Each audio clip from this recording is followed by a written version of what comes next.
And that's life.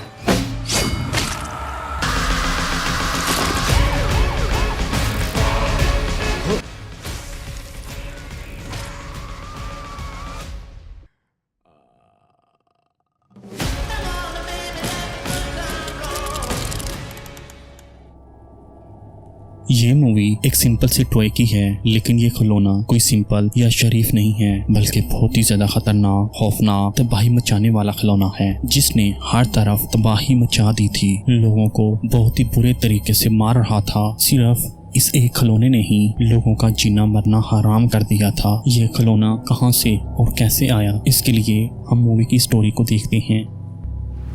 Movie के start में हम एक पॉन शॉप को देखते हैं, जहां पर हमेशा से ही एंटीक यानी कि पुरानी से पुरानी चीजें मिला करती थी। तो तभी उस शॉप में एक आदमी आता है जो देखने में किसी एयरलाइन का पायलट लग रहा था, और गौर करने से हमें पता चलता है कि इस आदमी के कपड़ों पर खून लगा हुआ है। उसके हाथों में अजीब सा मंकी टॉय भी था। शॉप ओनर इस टॉय को देखते ही बोलता है कि बच्चों के खिलौने जब एक दफा परचेज कर लें तो फिर मैं उसे वापस नहीं करता, और उसे अपने पीछे एक नोट भी लिखा हुआ दिखा देता है, जिसका मतलब ये था कि बच्चों के खिलौने परचेज करने के बाद वापस नहीं हो सकते, क्योंकि ये पायलट इस मंकी टॉय को शॉप पर वापस करने आया था। वो इसलिए कि पायलट के बच्चों को ये खिलौना पसंद नहीं आया, लेकिन शॉप ओनर उसे बार बार कह रहा था मैं इसे वापस नहीं करूंगा, तुम ये खिलौना खराब करके वापस करने आ गए हो, इसलिए तुम यहाँ से चले जाओ। और तो और तुमने इसकी स्टिक भी ऊपर की तरफ जाम कर दी है, जिस पर पायलट कहता है कि ये स्टिक मैंने खुद ही जानबूझकर ऊपर की तरफ की है, अगर ये स्टिक नीचे आ गई तो बहुत ही ज्यादा तबाही होगी। और ये कहते ही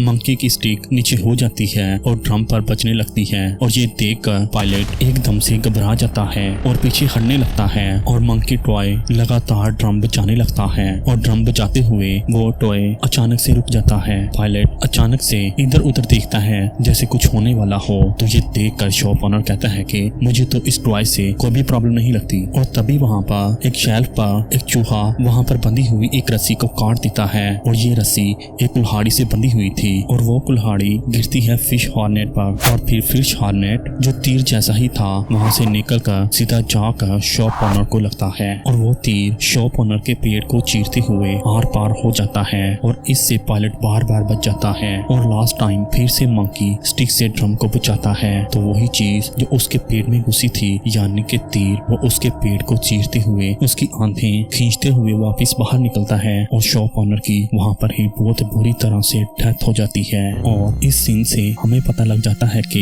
ये बंदर जैसा खिलौना कोई आम खिलौना नहीं है, बल्कि तबाही मचाने वाला, लोगों की जान लेने वाला खिलौना है। ये सब कुछ देखकर पायलट समझ जाता है, यानी कि उसे पता लग गया था कि डेथ तो उसकी होनी थी, लेकिन ऐसे अनजाने में ही ये शॉप ओनर मारा गया। फिर वो पायलट उस मंकी टॉय को फायर गन से जला देता है। जब उस मंकी को जलाया जा रहा था तो वो अजीब शैतानी तरीके से हंस रहा था, जैसे उसने अभी तो बहुत कुछ करना था, वो उसी तबाही मचानी थी। और पायलट इसके साथ ये भी कहता है कि मैं अपने बच्चों के लिए एक बहुत ही बड़ी प्रॉब्लम छोड़कर जा रहा हूँ। और यहाँ से मूवी की स्टोरी 1999 में चली जाती है, और हम देखते हैं कि एक बिल्डिंग के बाहर दो छोटे लड़के खड़े हुए थे जो आपस में ट्विन ब्रदर थे, और ये दोनों जुड़वा भाई पायलट के ही बच्चे थे। और इनमें से ग्लासेस वाला, यानी कि जिसे ऐनक लगी हुई थी, उसका नाम हेल होता है, और दूसरे भाई का नाम बेल होता है। और इन दोनों भाइयों की आपस में जरा भी नहीं बनती थी। बेल हेल से थोड़ा क्लेवर था, यानी कि तेज था, होशियार था, जो उसे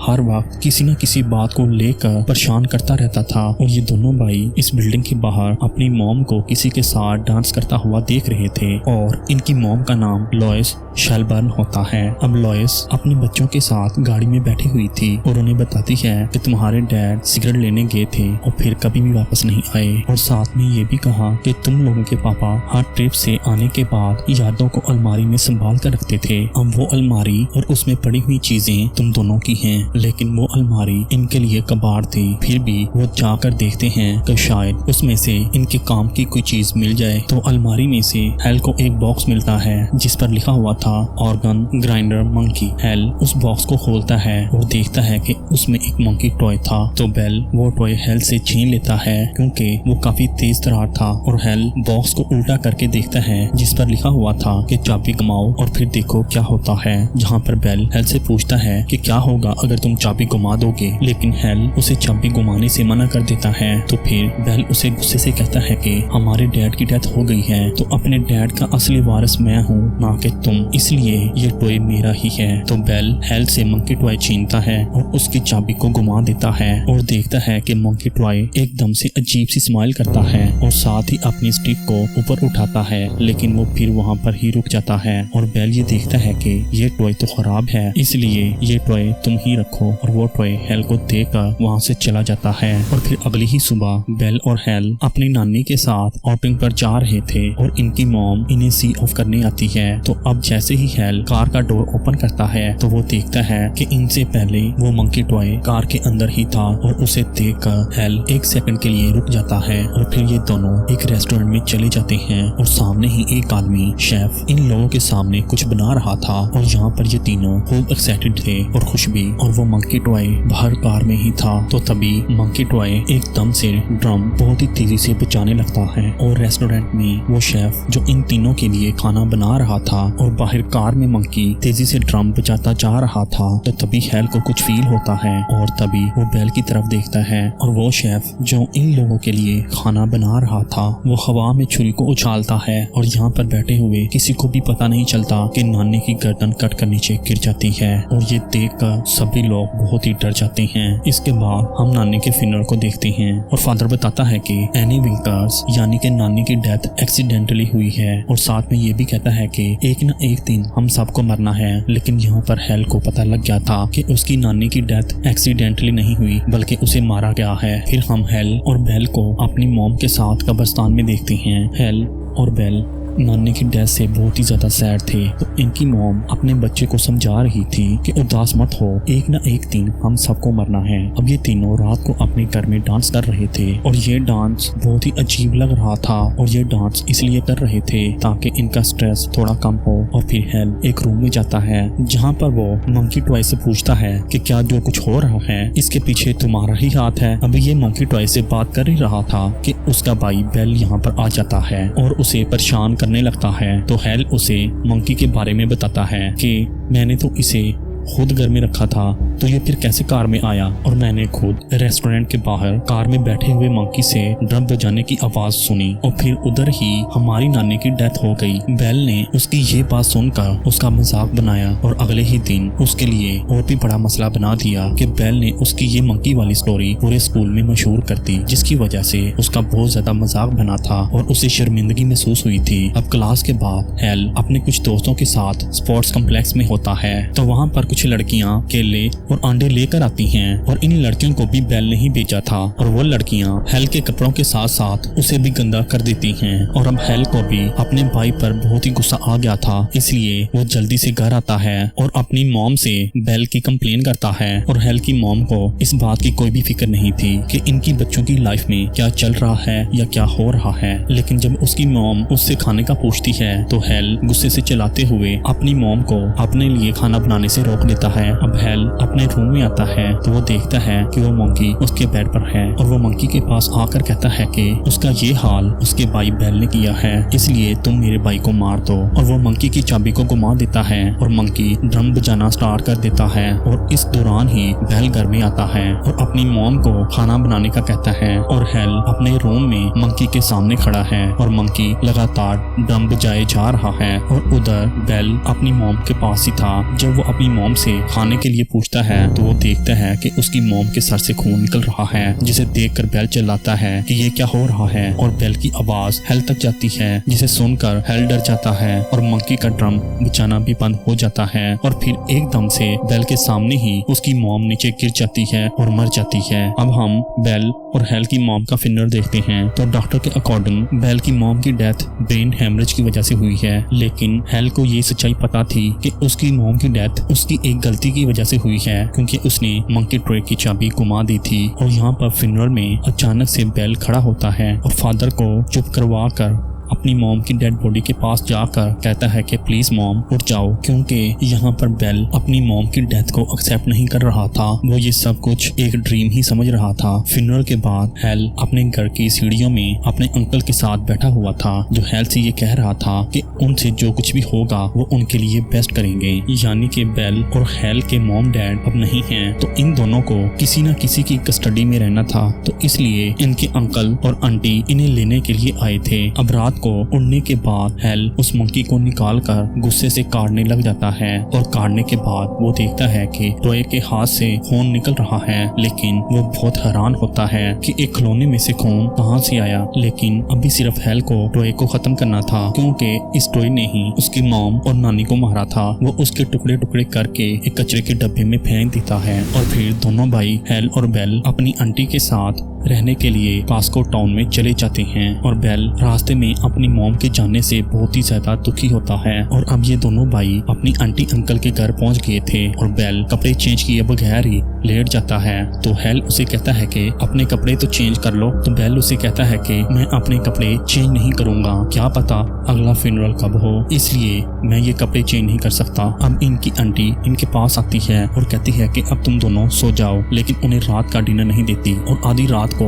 हेल खाने के लिए कुछ बना रहा था और बेल टीवी देख रहा था, तो बेल को बाहर से एक अजीब सी आवाज आती है। ऐसा लगता है कि जैसे कोई उन्हें विंडो से देख रहा है, और बेल विंडो के पास जाता है, और तभी वो देखता है कि बाहर वही मंकी था जिसको हेल ने काट दिया था और कचरे के डब्बे में फेंक दिया था। जैसे ही बेल थोड़ा पीछे मुड़ता है तो वो देखता है कि वो मंकी इनके रूम में आ गया था, और ये देखकर बेल हेल से पूछता है कि तुम इसे अपने साथ क्यों लाए हो। तो हेल कहता है कि मैं इसे अपने साथ नहीं लाया, मैंने तो इस मंकी टॉय को तोड़कर कचरे के डब्बे में फेंक दिया था। यहाँ पर हेल फिर से बेल को बताता है कि बेल मेरी बात गौर से सुनो, ये कोई आम मंकी नहीं है, बल्कि ये एक बहुत ही खतरनाक मंकी है। ये लोगों की जान लेता है, इसकी वजह से नानी और मॉम की डेथ हुई थी। तो ये बात सुनते ही बेल कहता है कि चलो एक बार फिर से ट्राई करते हैं और देखते हैं कि इस बार कौन मरता है। तो हेल कहता है कि अगर हम दोनों में से कोई मर गया तो बेल उसे कहता है कि अगर तुम मर गए तो मैं तुम्हारी मौत पर रोने का झूठा नाटक कर लूंगा। मतलब बेल को हेल के मरने का कोई भी अफसोस नहीं होगा। और फिर वो लोग चाबी को घुमा देते हैं और अंकल चिप मारा जाता है, और उनकी डेथ बहुत ही अजीब तरीके से हुई थी। अंकल चिप को स्लीपिंग बैग में सोते हुए घोड़ों ने कुचल दिया था, और अब हेल और बेल को ये यकीन हो गया था कि जितनी भी डेथ हुई हैं वो सब इस शैतानी मंकी टॉय की वजह से हुई हैं। और अब ये दोनों मंकी टॉय से तंग आकर उसे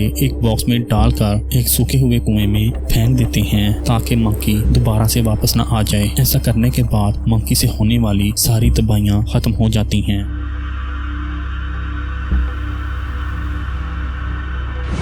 इसके बाद हम मूवी में 25 साल के आगे का टाइम देखते हैं। बेल और हेल जवान हो गए थे और उनकी शादियां भी हो गई थीं, जिनमें हेल का एक बेटा भी था जिसका नाम पैटी होता है। फिर हम बिल्ली और हेल की आंटी को देखते हैं जो सो रही थी, तो अचानक से उन्हें कुछ सुनाई देता है। वो जल्दी से उठती है और अपनी गन निकाल कर स्टोर रूम की तरफ जाती है, और जब वो नीचे स्टोर रूम में होती है तब तक तो बिल्कुल ठीक ही रहता है, लेकिन जैसे ही वो थोड़ा ऊपर की तरफ आती है तो एकदम से ही उसकी सीढ़ियां टूट जाती हैं और वो नीचे पिन बॉक्स में गिर जाती हैं। और जैसे ही वो अपना मुंह बाहर निकालती है तो उसके पूरे फेस में कुछ कांच के टुकड़े और पिन फेस में धंस चुके थे, और वो वहां से सीधा अपने बाथरूम में जाती है, अपने फेस से पिन और कांच के टुकड़ों को निकालने लगती है, और साथ ही मेडिकल अल्कोहल से अपने फेस को साफ भी करती है। और इसी दौरान ही उसे गैस की स्मेल आती है, और इस आने वाली गैस की स्मेल को चेक करने के लिए किचन में जाती है। अब जैसे ही वो गैस को सूंघने की कोशिश करती है तो खुद ब खुद ही गैस के चूल्हे से गैस ऑन हो जाती है, और वो चीखते हुए घर से बाहर भागती है, और सामने लगे हुए बिलबोर्ड में उसका सर जा लगता है और उनकी वहां पर ही डेथ हो जाती है। ठीक उसी वक्त हेल को अपने मोटर रूम में एक नाइटमेयर आता है, यानी कि एक खौफनाक डरावना ख्वाब। वो अपने नाइटमेयर में अपनी मॉम को एक बहुत ही अजीब सी हालत में देखता है, और अपनी मॉम के साथ वो उस मंकी को भी देखता है, और फिर डर के वो नींद से जाग जाता है। तो तभी वो देखता है कि कई सालों के बाद उसे बेल की कॉल आ रही थी। वो डर कर उसकी कॉल को उठाता है तो बेल उसे एक बुरी खबर देता है कि वो मंकी कहीं से दोबारा से वापस आ गया है और उसने लोगों को मारना फिर से स्टार्ट कर दिया है। तो इन दोनों भाइयों को अब इस मंकी को दोबारा से खत्म करना होगा, वरना वो सबको मार देगा। लेकिन इसी दौरान ही इन दोनों भाइयों की आपस में लड़ाई होने लगती है, वो इसलिए कि उस खूनी मंकी को कौन ढूंढेगा और मारेगा। और अपने भाई से लड़ते हुए ही हेल अपने रूम से बाहर आ जाता है। अब वो यहाँ पर देखता है कि उसके एयर कंडीशनर से कुछ आवाजें आ रही थी जो कि स्पार्किंग की होती हैं, और एयर कंडीशनर टूट कर जाकर दूर गिरता है और एयर कंडीशनर से कनेक्टेड एक इलेक्ट्रिक वायर भी टूट कर पानी में गिर जाती है, जिससे पानी में करंट आ गया था। अब जैसे ही एक लड़की पानी में छलांग लगाती है तो करंट की वजह से उस लड़की की बहुत ही बुरी तरह से डेथ हो जाती है। ये देखकर हेल बहुत ज्यादा डर गया था और समझ गया था कि वो मंकी वाकई ही वापस आ गया है और वो पहले से ज्यादा खतरनाक और खौफनाक है। अब वो इतना खतरनाक है कि उसका नाम लेते ही तबाही शुरू हो जाती है। अब हेल इस घर को छोड़ने का डिसाइड करता है ताकि कम से कम उसकी जान तो बच पाए। लेकिन हेल का बेटा पैटी वो तो हेल के पुराने घर जाना चाहता था जहाँ पर ये लोग अपनी आंटी के साथ रहते थे। तो हेल ने अपने बेटे की ये बात मानते हुए पैटी के साथ अपनी आंटी के घर चला जाता है, जहाँ पर ये लोग देखते हैं कि उनके मरने के बाद उनके सामान की नीलामी हो रही थी। और यहाँ पर वो खूनी मंकी भी था जिसे एक लड़के ने खरीद लिया था। और रास्ते में हेल को अपना पास भी याद आ रहा था कि कैसे वो अपने डैड के लिए तड़पता था, उन्हें मिस करता था, लेकिन उनकी मॉम ने उन्हें कभी अपने डैड के क्लोज होने नहीं दिया और फिर डैड की डेथ हो जाती है। अब यहाँ पर उन्हें एक एजेंट मिलती है, जहाँ पर एजेंट इन्हें एक शॉकिंग न्यूज देती है कि जिस टाउन में वो इस वक्त मौजूद हैं उस टाउन में अजीबोगरीब किस्म के काम हो रहे हैं, जैसे कि लोग अलग अलग हादसों में मर रहे हैं। ये सुनकर हेल शॉक हो गया था और वो समझ गया था कि मंकी टॉय इसी टाउन में ही मौजूद है। ये दोनों बातें ही कर रहे थे कि इनकी बातें सुनते हुए पैटी को ये पता चलता है कि हेल का एक भाई भी है और उसका नाम बेल है। अब हेल को मंकी टॉय को ढूंढना था, इसलिए वो स्टोर में जाता है जहाँ पर नीलामी की सारी चीजें रखी गई थी। और हेल ये बात जानता था कि आंटी के घर की सारी चीजें जो अभी तक नीलामी में सेल नहीं हुई वो यहाँ पर ही होंगी। हेल ने एजेंट से पूछा कि क्या नीलामी में कोई मंकी टॉय भी था। एजेंट को ये बात अच्छी तरह से नहीं पता थी, इसलिए उसने हेल के लिए स्टोर रूम को ही ओपन कर दिया ताकि वो दोबारा से चेक कर ले और मंकी टॉय को ढूंढ ले। अब जैसे ही एजेंट डोर को ओपन करती है तो अंदर से एक शॉटगन बाहर निकलती है और उसके ऊपर गिर जाती है और खुद ब खुद ही चल जाती है, जिससे एजेंट की वहाँ पर ही डेथ हो जाती है। इस लड़की के मरते ही पूरे स्टोर रूम में मंकी टॉय के ड्रम बजाने की आवाज आ रही थी। बस अब यहाँ पर हेल को ये बात पता लग गई थी कि बेल पहले से ही इसी टाउन में है, लेकिन हेल अभी तक बेल से नहीं मिला था। हेल उसे फोन करके धमकी देता है कि जब तक तुम मुझे मिल नहीं जाते मैं तब तक इसी टाउन में ही रहूंगा। और वो बेल की लोकेशन भी ट्रेस करने लगता है। और फिर हम बेल के घर को देखते हैं। बेल के इरादे बहुत ही ज्यादा खतरनाक लग रहे थे। यहाँ पर ट्विस्ट ये भी था कि हेल जिस मंकी टॉय को हर जगह ढूंढ रहा है वो इसके भाई बेल के पास था। बेल ने इस मंकी टॉय को खूब अच्छे से संभाल कर रखा हुआ था जैसे वो इसका कोई अहम दोस्त हो, और इसके साथ ही उसने अपने पूरे घर पर ट्रैप्स लगा दिए थे क्योंकि वो जानता था कि हेल उससे मिलने के लिए उसे ढूंढते हुए यहाँ पर आएगा। और बेल अपने भाई से बदला लेना चाहता था क्योंकि बेल को ये लगता है कि उसकी नानी और मॉम डैड की डेथ हेल की वजह से हुई है। ये दुनिया में आज अकेला है तो सिर्फ हेल की वजह से ही है, इसलिए वो हेल को मारना चाहता था। अब हम पास्ट में देखते हैं कि जब इन दोनों भाइयों ने मिलकर उस मंकी टॉय को सूखे हुए कुएं में फेंक दिया था तो तब बेल उस मंकी टॉय को लेने के लिए दोबारा से वापस गया था, लेकिन तब उसे मंकी टॉय वहाँ पर नहीं मिला, सिर्फ मंकी टॉय की चाबी ही मिली थी। जिसके बाद आज तक वो मंकी टॉय को ढूंढ रहा था और आखिरकार वो मंकी टॉय उसे अपनी आंटी के घर से मिला। और जिस लड़के ने नीलामी में से उस मंकी टॉय को खरीदा था बेल ने उसी लड़के से वो मंकी टॉय खरीद लिया था। अब वो लड़का जिसने बेल को मंकी बेचा था उसे मंकी चाहिए था। जब वो देखता है कि उसका भाई हेल और पैटी आंटी के घर पर हैं तो वो उन्हें गन पॉइंट पर बेल के घर तक लेकर आता है। और उस लड़के ने गन पॉइंट पर पैटी को धमकी देते हुए कहा कि तुम बेल के घर में जाओगे और वहाँ से मंकी टॉय लेकर आओगे, अगर तुमने ऐसा ना किया तो मैं तुम दोनों को मार दूंगा। और बेल ये बात जानता था कि अगर पैटी को मंकी टॉय मिल गया तो बहुत ही बुरा हो जाएगा। वो पैटी को समझाता है कि तुम गलती से भी उस मंकी की चाबी को ना घुमा देना वरना तबाही हो जाएगी। तो पैटी सारे ट्रैप से बचते हुए बेल के घर में चला जाता है और वो बेल के पास पहुंच जाता है। बेल उसे मंकी टॉय दे तो देता है लेकिन पैटी को ये फोर्स करता है कि पैटी मंकी की चाबी को घुमा दो। जैसे ही पैटी उस मंकी की चाबी को घुमा देता है तो बाहर हेल के साथ जो आदमी के पास गन थी वो चल जाती है, लेकिन बाई चांस वो गोली किसी को भी नहीं लगती, बल्कि गोली सीधा सामने शहद की मक्खियों के छत्ते को लगती है, जिसकी वजह से वो सारी शहद की मक्खियां उस लड़के के मुंह में चली जाती हैं और उसे काट कर वहाँ बहुत ही बुरी तरह से मार देती है। ये देखते हुए बेल समझ जाता है कि पैटी ने मंकी की चाबी घुमा दी है और इन सब चीजों को रोकने के लिए हेल भी बेल के घर के अंदर चला जाता है। अब जैसे ही वो घर में आ रहा था तो एक ट्रैप एक्टिवेट हो जाता है और हेल वहां पर ही फंस जाता है। उसे देखते हुए बेल उसके पास आता है और इन दोनों की लड़ाई होने लगती है, लेकिन इसी बहस में उन्हें ये पता ही नहीं चला कि कैसे इन लोगों ने अपने मसले हल कर लिए हैं। इन दोनों ने एक दूसरे को माफ कर दिया था। अब बहुत ही देर हो गई थी। सब कुछ ठीक करने के बावजूद भी कुछ भी ठीक नहीं हुआ था, क्योंकि पीछे बैठा हुआ मंकी अब ड्रम बजाने लगता है, जिसका मतलब ये था कि अब तबाही ही तबाही होगी। उसके ड्रम बजाते ही छत जोर से हिलने लगती है और छत के जोर से हिलने की वजह से बेल का अपना लगाया हुआ ट्रैप बेल के ऊपर गिरकर उसे मार देता है। इसके साथ हम ये भी देखते हैं कि इस टाउन में हर तरफ तबाही होना स्टार्ट हो गई थी। जगह जगह आग लगी हुई थी और एयरलाइंस जो इस टाउन के ऊपर से गुजर रही थी वो भी क्रैश होने लगी थी और पूरे का पूरा शहर तबाह हो जाता है। फिर हम देखते हैं हेल और पैटी किसी न किसी तरह से वहां से निकलने में कामयाब हो गए थे। अब वो इस टाउन से बाहर निकल रहे थे और अब इन्होंने ये भी डिसाइड कर लिया था कि वो इस मंकी टॉय को अपने साथ ही रखेंगे ताकि इससे होने वाली तबाहियों को कंट्रोल किया जा सके। तबाही मतलब जैसे एक बच्चे की गाड़ी को आग लग गई थी और टाउन में होने वाली तबाही मंकी की चाबी को बार बार घुमाने की वजह से हुई है। अब मंकी इनके साथ होगा तो कोई भी चाबी को घुमा नहीं पाएगा और तबाही से बच सकेंगे। हेल और पेटी जब टाउन से निकल रहे थे तो हॉर्समैन को देखते हैं जो डेथ का साइन दे रहा था और इस आदमी से काला धुआं भी निकल रहा था जो कि तबाही को रिप्रेजेंट कर रहा था।